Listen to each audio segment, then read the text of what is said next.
Welcome to Pick Up and Delivered, the podcast where I pick up my audio recorder as I head out for a walk and deliver an episode to you while I stroll around. I'm Brendan Riley.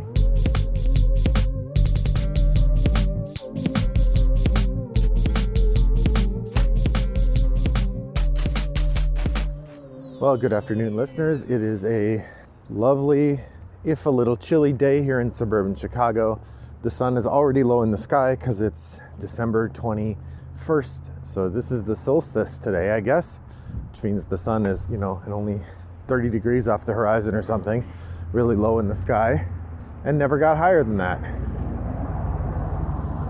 So even though it's mid-afternoon, the shadows are already long, like it's the end of the day. Well, I'm taking a walk. I need to do a little bit of shopping, visit the local library, and so I thought I would record a couple episodes while I'm out to send to you before the holidays. I imagine these will be the last two episodes I will get out before I head up for Christmas, and then there'll be a couple more episodes before the end of the year. I'm not sure I'll get all the way to 400. It'd be nice if I did. I have some ideas, but I don't want to say them yet because if they don't come to fruition, then I shouldn't have said them. So you'll just have to wait and see. But I realized today that I had played a number of games that I've only talked about either in the barest amount or not at all, because I played them asynchronously online. Now, I've mentioned a number of times that when I play a game asynchronously online, I learn it in a much different way than I do if I play it in person. It takes me more plays to really get the hang of it, and unless I put a ton of energy into it, it's very hard for me to learn like the intricacies of scoring in an online game without really putting a lot of effort in if I'm playing asynchronously. I can't really explain why that is, except to say that something about learning the rules means I have to have them kind of all in my head, like a wizard in D&D, and it's hard to do that over the course of a couple days or a week or longer with asynchronous games. So often I end up kind of very slowly learning those games, and I kind of figure out how the pieces move around and stuff, but finding the intricacies of the strategy is harder. That said, I thought I would give you an asynchronous play update today. I continue to play regular games of Trajan, Agricola, Innovation, Through the Ages, Castles of Burgundy occasionally, Concordia occasionally. Speaking of which, I wouldn't mind getting into regular games of Castles of Burgundy and Concordia over on Boîte à Jeux, if anybody's over there. I have a regular game of Agricola and a regular game of Trajan. We play, we finish the game, we start another game. It's really fun. It's fun to, over time, kind of get the feel for the strategies of those games. I wouldn't mind doing the same with Concordia or Castles of Burgundy. Concordia does not work great with two. I've just been joining random games of that. That's got positives and negatives. The negatives mostly being most people don't make moves every day. And so, I have one game of Concordia that's just taken forever. I don't think we've moved in a week, maybe more. I've also been part of a number of activities that have allowed me to play different games. I'm going to start with yukata.de. I have a couple ways that I play there. I tend to play with a couple listeners, Wes and Jason, and I also play with Gabriel. Well, hello everybody. Nice to chat with you. Lately I've tried a couple games over there. I tried Maori and Ulm and Monster Baby Rescue. All three are pretty interesting in their own ways. Monster Baby Rescue is a Vladimir Suki design from Delicious Games. It's definitely a kid's game, but it's got some interesting choices in there. It uses a time track method, so when you're moving, you're choosing how many spaces you want to move forward to decide which tile you're going to take and place on your board. And of course, the further you move, the more likely it is that your opponent gets to make two moves before you go again. It's pretty good, lots of interesting choices. I probably need to play it a few more times before I really get the hang of it. I've started to understand Maori a bit better. Maori is a pretty simple game where you have this grid of tiles and there's a pawn moving around, and you take a tile from the grid of tiles, and then you put it on your board, and of course the tiles have to connect to similar like tiles, and there's points you get for a variety of things that are on those pieces. It's a nice little decision maker, not quite as deep as Targi, but interesting nonetheless. I've played that a few times, looking forward to playing it again. Ulm has been the hardest one to grasp. I still don't feel like I've got my head around it, but I'm starting to figure out the rhythm of the way the pieces move. We've played that a couple times. I'll probably suggest it again in a month or so, try to get the feel for it. as well. So those have been my games on Yukata. I'm also regularly playing Underwater Cities over there, which is a delight. On Board Game Arena, I've tried a number of new games. I'm part of the Brawlers versus the Pegheads tournament, which was started by Joanna Stearns of the Blue Peg Pink Peg fandom, and they started a tournament where we're going through alphabetically all the games available on Board Game Arena. Some of them are really good, some of them are not. There's a soccer game that's just really bad. It's probably fine if you're playing in person or in real time, but asynchronously it's terrible. But I have enjoyed a couple of them. There's a game called, I'd pronounce it abalone. It's spelled like the seafood, Abalone. And that one is you're moving marbles. It's an abstract game where you're pushing marbles. You can move up to 3 at a time, and you can either move them, you can push them in a line, or you can kind of move them at a diagonal where they all move in the same direction, but or they move diagonally in the same way. And your goal is to push 6 of your opponent's marbles off the board. It's a nice little strategy game. And then I've also been enjoying BIYI, which is another abstract game in which you are making stacks of tiles and moving them around. I'm not 100% sure about how the game decides when you are or aren't allowed to move a stack and how much you are allowed to move them, but I've enjoyed the kind of rhythmic dance of trying to figure out how to get your pieces onto your opponent's, I don't know, king spot, whatever you'd call it.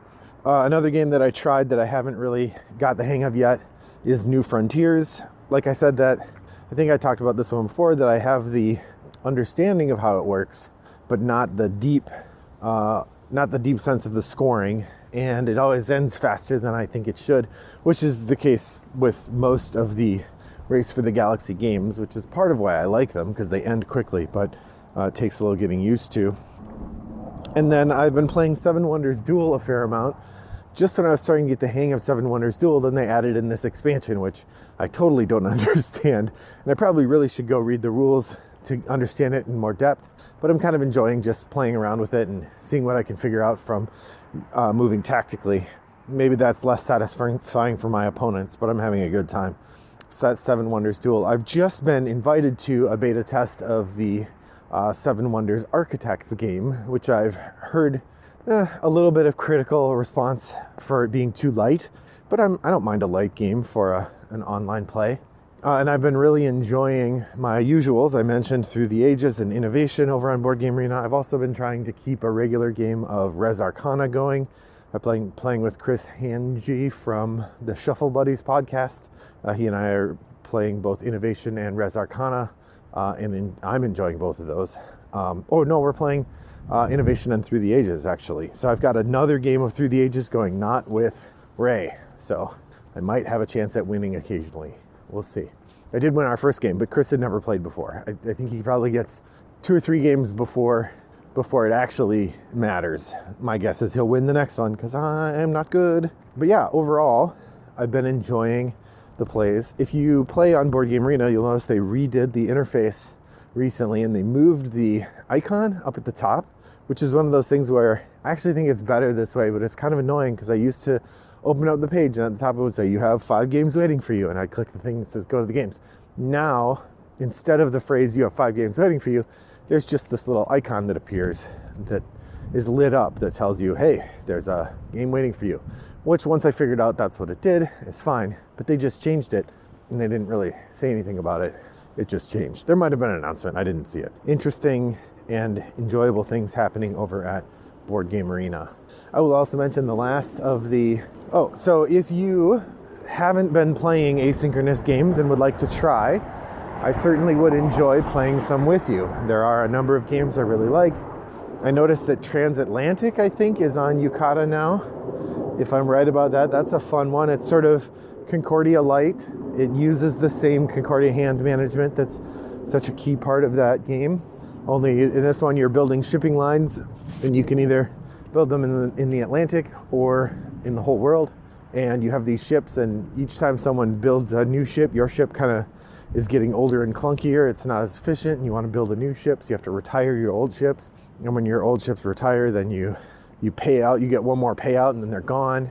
And there's this interesting element of trying to manage what color ships you buy, because you score your ships based on the scoring mechanism where the ships that don't get bought become the valuable colors. So there's 5 colors, and when you score at the end of the game, you multiply your points for your ships by the number of scoring ships of that color. So if you bought 5 green and no one else bought any green, then you get a bunch of points. But if everybody bought green, then there's none in the scoring thing, and they're not going to get any points. So there's an interesting gamble to play with there.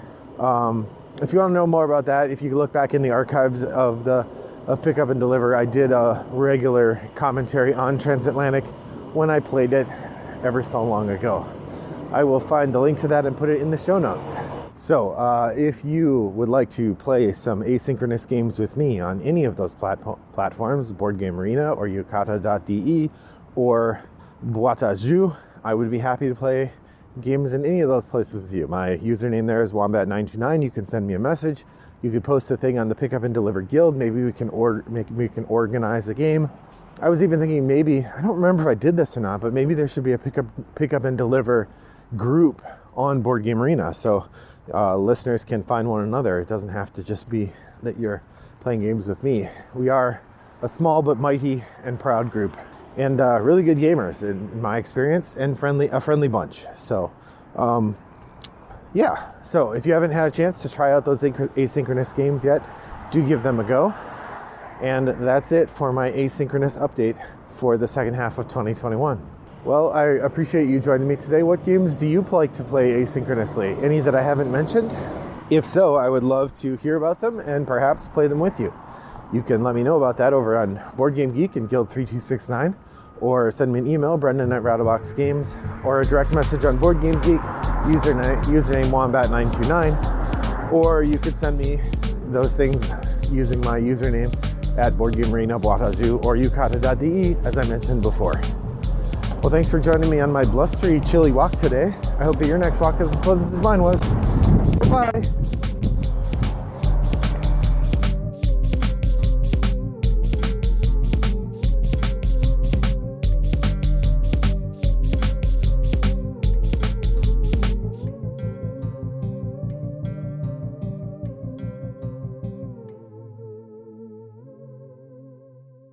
Brought to you by Rattlebox Games.